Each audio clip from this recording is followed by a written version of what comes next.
Kính thưa quý vị, cuối năm 2022, lạm phát tiếp tục phủ bóng lên các thị trường đã khiến cho xuất khẩu cá ngừ Việt Nam sang các thị trường chính đều giảm so với cùng kỳ. Tuy nhiên, thì tính cả năm 2022, xuất khẩu cá ngừ của Việt Nam đã cán đích 1 tỷ đô, tăng 34% so với năm 2021.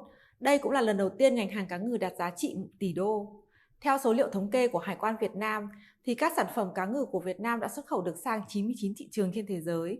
Trong đó, Mỹ, EU, CPTPP, Israel, Thái Lan, Ả Rập Xê Út, Nga, Philippines và Ai Cập là 9 thị trường nhập khẩu cá ngừ lớn nhất của Việt Nam, chiếm 92% tổng kim ngạch xuất khẩu. Dưới tác động của lạm phát, thì xuất khẩu cá ngừ của Việt Nam sang Mỹ, CPTPP, Ả Rập Xê Út, Nga hay Ai Cập đã sụt giảm trong tháng cuối năm. Tại Mỹ, thì sau khi sụt giảm trong tháng 11, xuất khẩu cá ngừ sang thị trường này đã tiếp tục sụt giảm 38% trong tháng 12. Tuy nhiên, thì tính lũy kế cả năm 2022, xuất khẩu cá ngừ sang Mỹ vẫn tăng 44%, đạt gần 487 triệu đô. Mặc dù lạm phát tại Mỹ đã hạ nhiệt, nhưng nhu cầu tại thị trường này vẫn ở mức thấp. Điều này đã tác động tới nhập khẩu cá ngừ của nước này. Cùng với Mỹ, thì xuất khẩu sang các nước tham gia Hiệp định Đối tác Toàn diện và Tiến bộ Xuyên Thái Bình Dương, gọi tắt là CPTPP, sau một thời gian tăng trưởng liên tục từ đầu năm, đã sụt giảm trong tháng cuối năm.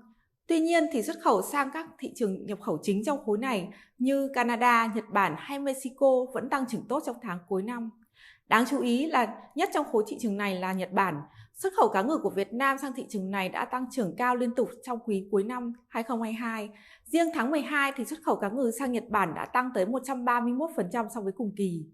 Trong khi đó, thì xuất khẩu cá ngừ của Việt Nam sang EU sau khi sụt giảm trong tháng 11 đã tăng trưởng trở lại trong tháng 12.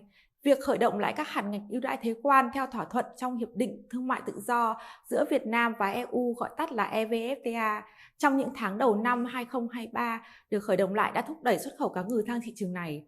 Giá trị xuất khẩu cá ngừ sang đây đã tăng 29% trong tháng 12 năm 2022, đạt gần 15 triệu đô. Con số này đã giúp nâng tổng kim ngạch xuất khẩu sang thị trường này trong cả năm 2022 lên gần 166 triệu đô, tăng 15% so với năm 2021. Đáng chú ý tại thị trường EU là Đức và Tây Ban Nha, xuất khẩu sang hai thị trường này đã tăng phi mã ở mức 3 con số lần lượt là 161% và 117%. Dự báo thì xuất khẩu cá ngừ trong quý 1 năm 2023 sẽ không thể giữ được kết quả tích cực như năm 2022 và các thị trường sẽ khôi phục vào cuối năm 2023.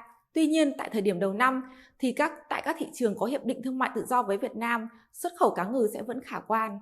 Xin cảm ơn quý vị đã chú ý lắng nghe.